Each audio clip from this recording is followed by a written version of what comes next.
Hello students, कैसे हैं आप लोग। आई होप कि आप बहुत ही अच्छे होंगे। तो आज इस वीडियो हम बात करने वाले हैं AIIMS BSc nursing 2024 and AIIMS medical 2024 के मोस्ट इंपॉर्टेंट डॉक्यूमेंट्स के बारे में। काफ़ी स्टूडेंट जिन्होंने एग्जाम 8 जून एंड 9 जून को दिया है, जो बीएससी नर्सिंग का एंट्रेंस एग्जाम था, उनका अभी रिजल्ट, मेरिट लिस्ट, उसके साथ ही साथ स्कोर कार्ड जारी किया जाएगा और उसके बाद काउंसलिंग प्रोसेस स्टार्ट हो जाएगा। तो काउंसलिंग प्रोसेस स्टार्ट होने से पहले आपको सारे डॉक्यूमेंट्स अपने पास रखने हैं, जिससे आपको काउंसलिंग के टाइम, उसके बाद एडमिशन के टाइम वो सारे डॉक्यूमेंट्स आपको ओरिजिनल फॉर्म में इंस्टीट्यूट को देना होगा। जो भी इंस्टीट्यूट अलॉट होगा एम्स का, किसी भी इंस्टीट्यूट यदि आपको अलॉट होता है, जैसे एम्स भोपाल, ऋषिकेश, कोई भी इंस्टीट्यूट हो, भोपाल, ऋषिकेश, उसके साथ ही साथ दिल्ली, कोई भी इंस्टीट्यूट यदि आपको अलॉट होता है तो सारे डॉक्यूमेंट्स आपको ओरिजिनल फॉर्म में सबमिट करने होंगे। तो चलिए सबसे पहले हम बात करते हैं आपके काउंसलिंग प्रोसेस में कौन सा डॉक्यूमेंट्स आवश्यकता होगा।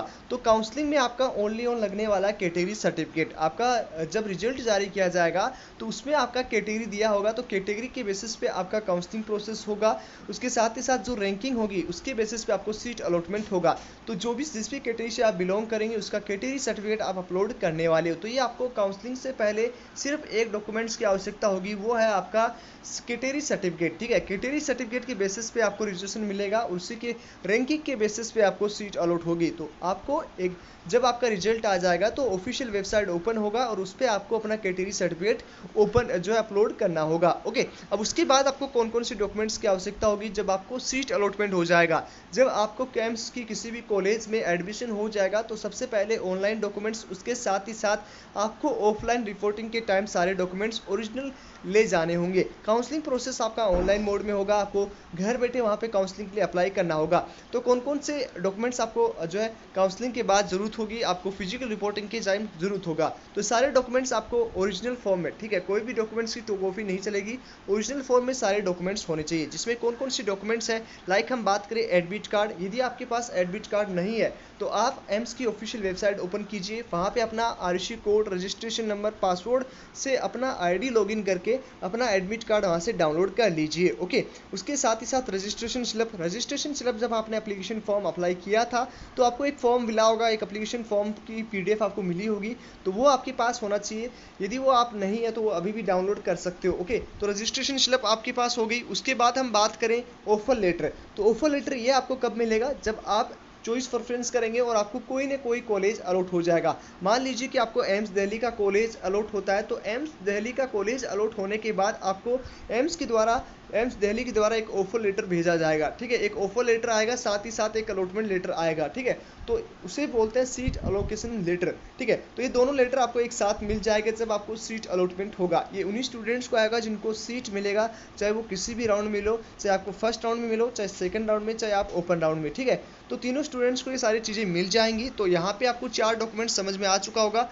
फिफ्थ डॉक्यूमेंट्स है आपका 12th का मार्कशीट। ओके, तो 12th का मार्कशीट आपका पास आउट होना चाहिए। जब आपका काउंसलिंग प्रोसेस कंप्लीट हो जाएगा, जब आपका सीट अलॉटमेंट हो जाएगा, जो 12th इस साल पास आउट किए तो उनकी मार्कशीट भी उस टाइम तक आ जाएगी। तो आपको पैनिक नहीं होना है। काफ़ी स्टूडेंट मैसेज करते हैं कि भैया मैं अभी 12th पास आउट किया हूँ तो मेरे पास अभी मेरा मार्कशीट नहीं है। तो जब तक आपका काउंसलिंग प्रोसेस कंप्लीट होगा, आपको सीट अलॉटमेंट होगी, तब तक आपका 12th का मार्कशीट आपके पास आ जाएगा। तो ओके, तो इसकी आपको चिंता नहीं करनी है। तो फोर्थ टॉपिक पे हमने डिस्कस कर लिया। उसके बाद में हम बात करेंगे डेट ऑफ बर्थ। यदि डेट ऑफ बर्थ का सर्टिफिकेट आपके पास नहीं है तो आपके पास यदि 10th का पासिंग सर्टिफिकेट भी है, 10th की मार्कशीट भी है, तो वो भी आपकी वैलिड होगी। ओके, ये भी आपको समझ में आ गया। उसके बाद में जो 12th का आपका मार्कशीट होगा उसमें आपका मिनिमम स्कोर है। यदि आप जनरल से, छठे पॉइंट पे आपको ध्यान में रखना है, सातवें पॉइंट पे आपको टाइम पे फोकस करना है। सातवें पॉइंट पे आपको क्या यहाँ पे डिस्कस किया गया है कि यदि आप जनरल से, ओके, यदि आप जनरल से बिलोंग कर रहे हो, यदि आप ओबीसी से बिलोंग कर रहे हो और यदि आप ईडब्ल्यूएस से बिलोंग कर रहे हो, ओके, तो इन तीनों स्टूडेंट्स को मिनिमम आपके 55% होने चाहिए। मतलब 4 सब्जेक्ट में मिला के, हिंदी यहाँ पे इंक्लूडेड नहीं है, जिसमें आपका इंग्लिश, फिजिक्स, केमिस्ट्री और बायोलॉजी, इन चारों सब्जेक्ट में मिला के आपका, यदि आप जनरल ओबीसी ईडब्ल्यूएस से बिलोंग करते हो तो मिनिमम आपका 55 परसेंटाइल होना चाहिए या 55% होने चाहिए। यदि इससे कम स्कोर है तो आप एडमिशन नहीं ले पाओगे। ओके, ये चीज़ आपको क्लियर हो चुका। उसके बाद में हम बात करें एससी एसटी से, यदि आप बिलोंग करते हो तो यहाँ पे आपका 50% आपका होने चाहिए इन 4 सब्जेक्ट को मिला के।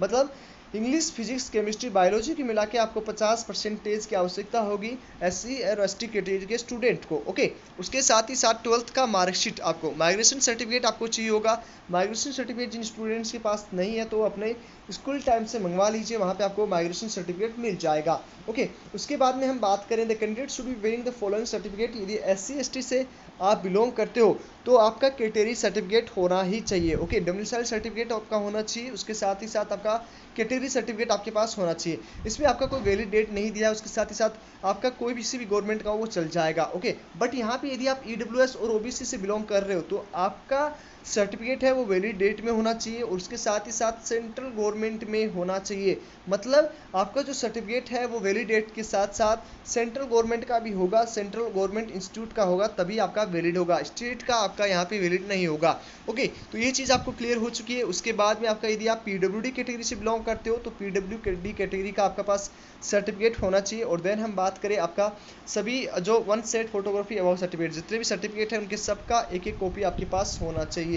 ठीक है, तो ये चीज़ आपको समझ में आ चुका है, इसके बारे में हमने डिस्कस कर लिया है, पहले की वीडियोस में भी डिस्कस किया था। तो काउंसलिंग के पहले आपको सिर्फ जो है कैटेगरी सर्टिफिकेट की आवश्यकता होगी और उसके बाद जितने भी डॉक्यूमेंट्स हैं वो आपको ऑनलाइन सबमिट करने होंगे जब आपको सीट अलॉटमेंट हो जाएगा। और जब आपको ऑफलाइन रिपोर्टिंग के लिए जब बुलाया जाएगा तब आपको सारे डॉक्यूमेंट्स ले जाने होंगे। ठीक है, तो यहाँ पे आपको सारी चीज़ें समझ में आ चुकी होंगी। फिर भी यदि किसी स्टूडेंट्स को कोई डाउट हो, कोई कन्फ्यूजन्स हैं तो वो आप पूछ सकते हो। और साथ ही साथ जब 18 तारीख को हमारा पर्सनल मेंटोरशिप प्रोग्राम स्टार्ट होने वाला है जिसमें आप ज्वाइन हो सकते हो, लिमिटेड सीट रहेंगी। ठीक है, और जो आपका काउंसलिंग प्रोसेस के लिए जारी किया जाएगा। चलिए आज इस वीडियो में इतना ही, मिलते हैं आपसे नेक्स्ट वीडियो में, तब तक के लिए बाय बाय, टेक केयर।